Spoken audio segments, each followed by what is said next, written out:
ভাই মহাকারাম বুজুর্গস্থ, তাহলে পুত্র সন্তান যদি জন্মগ্রহণ করে আমাদের অত্যন্ত খুশি হয়।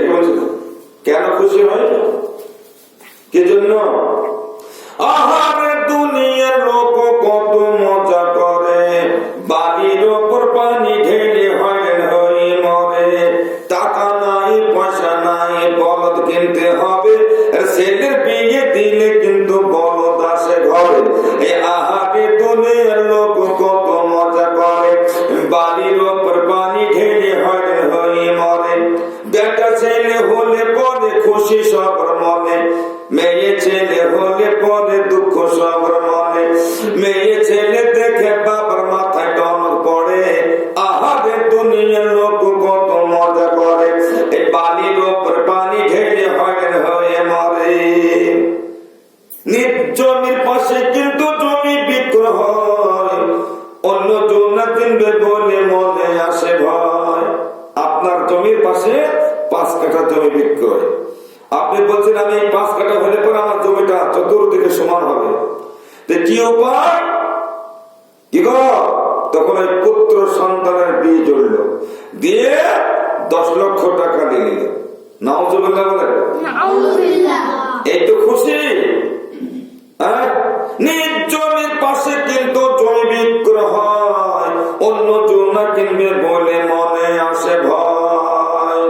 ছেলের বিয়ে জোড়ে তখন জমির বায়না ধরে, জমির বায়না ধরবে, জমির বায়না দিয়ে তখন ছেলের বিয়ে জোড়ে।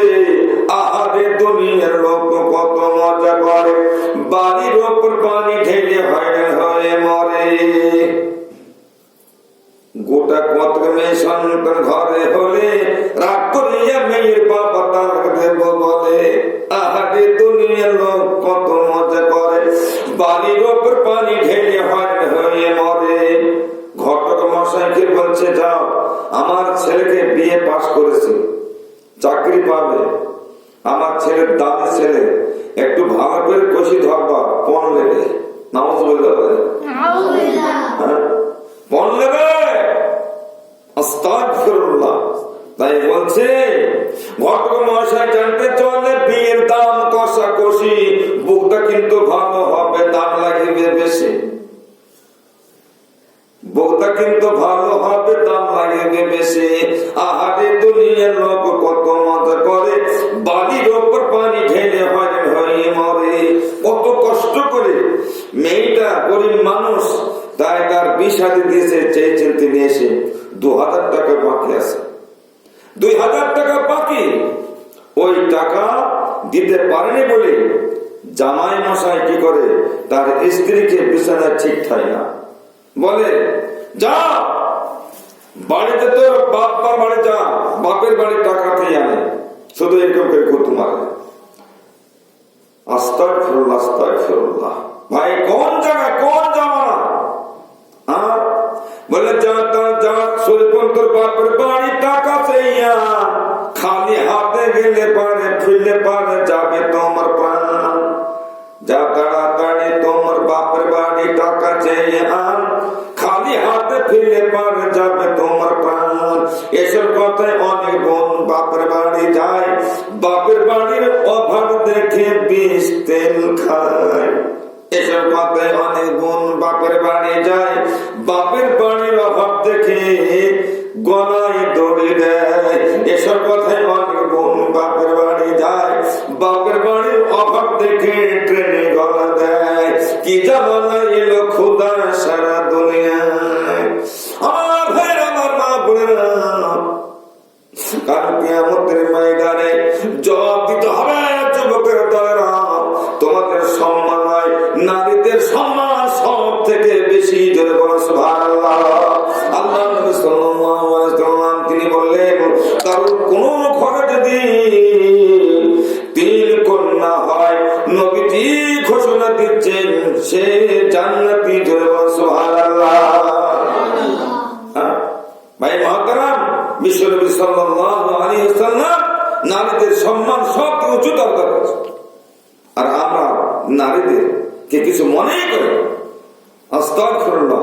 আমার ভাই মহাতারাম বুজুর্গ দোস্ত, আমরা প্রত্যেককে নারীদের সম্মান আগে, আমরা নারীদেরকে সম্মান দিতে জানি। ভাই ফাতেমা রাদিয়াল্লাহু তাআলা আনহা নারী, খাদিজাতুল কুবরা রাদিয়াল্লাহু তাআলা আনহা, আয়েশা সিদ্দিকা রাদিয়াল্লাহু তাআলা আনহা, তারা কোন জায়গায় কত বড় মর্যাদা তাদের সাথে রমণী।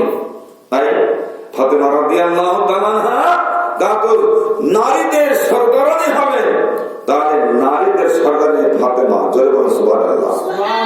ভাই মহাতারাম বুজুর্গ দোস্ত, আজকে আমাদের ঘরে পুত্র সন্তান হলে আমাদের ঘাটা চলে যায়, মসজিদে গোল গোল রসগোল্লা নিয়ে চলে যায়, আর নারী সন্তান হতে দেখে কি করে গো, দুটো বাতাসা নিয়ে গিয়ে মসজিদের কোনায় ফেলে দিতে, তার সম্মান দেয়। ভাই মহাতারাম বুজুর্গ দোস্ত, তার নবী সাল্লাল্লাহু আলাইহি সাল্লাম তিনি বলেছেন নারীদের সম্মান বড়।